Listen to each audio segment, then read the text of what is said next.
It's time for the One Bar and Lupica Show, bringing you anything and everything Minnesota Vikings. Welcome to professional football. All right, welcome back to the One Bar and Lupica Show. In this episode, we're going to continue our little mini-series here we got going as far as guys who need to step the shit up in 2020.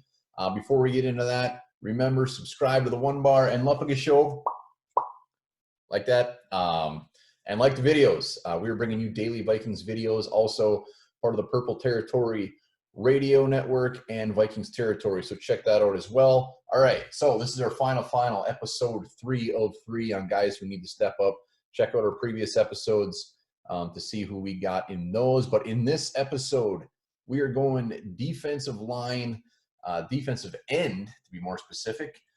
Ifeadi Odenigbo.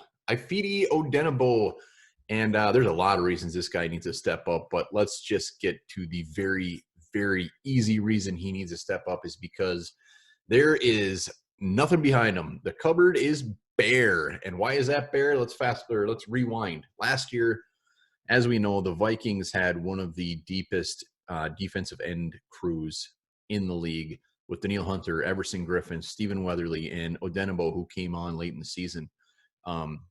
So we go from being a little spoiled in that department to pretty much Danielle Hunter is returning as a starter, obviously, but Weatherly, Griffin, they're gonzo.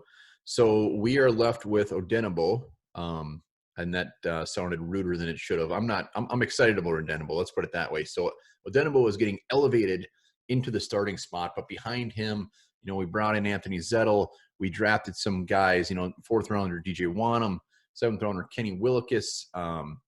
We got Eddie Yarbrough, but let's be real. It's pretty much Danielle Hunter and Odenigbo, at least for the start of the season. So Odenigbo needs to show up and show up big. Odenigbo, we everybody pretty much knows the story, but I'll rattle it off. 7th round guy came in, hung out on the practice squad, bounced around from the Bears to the Cardinals, ended up coming back to the Vikings practice squad. Last year was his 3rd year in the league.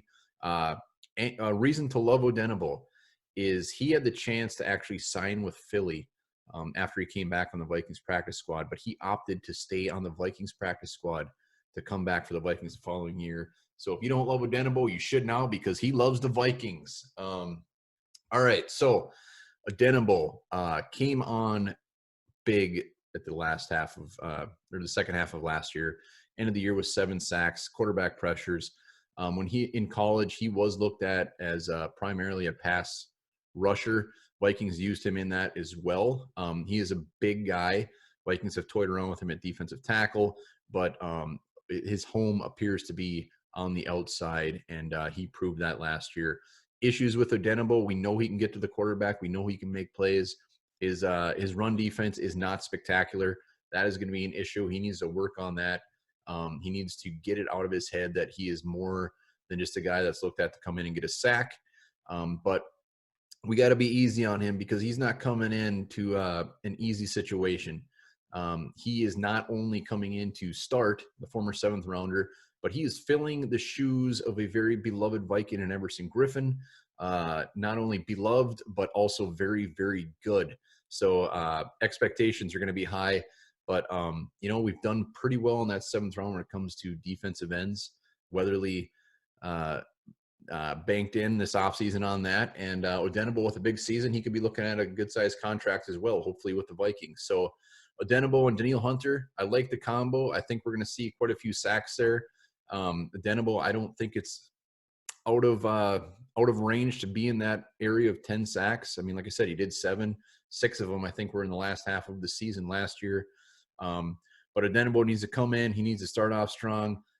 He needs to prove it early, so we don't start mixing it up by getting DJ Wanham or Anthony Zettel or somebody else in the mix. I want Odenigbo to come in, show that at his spot, and just he doesn't need to dominate. He just needs to be good, and I think he's going to be good. I think he's going to be better than good, and I think we're all going to be surprised. And this is why you should not get upset when Spielman is trading all of his picks to get 12 7th rounders every year, because he's done pretty good in the 7th round, and Odenigbo is just another good example. So Odenigbo, he needs to step up. He needs to stay healthy. He needs to rip shit up and earn a big old contract, hopefully from the Vikings, coming up after this season. So Odenabo, I see realistically nice 9 sacks. I do see DJ Wanham. I see Kenny Wilkes getting in the mix. So I'm not saying he's just going to be handed it and getting every snap. But I think he's going to hold down that starting spot. I think he's going to deserve it. And I think he's going to be pretty damn good and pretty fun to watch. It's going to be interesting to see what he can do with a 16-game season under his belt and see how much better he got. Because really last year, even though it was his 3rd season, it was pretty much his rookie year because he did not see the field. So Afidi Odenabo, let's do this, baby.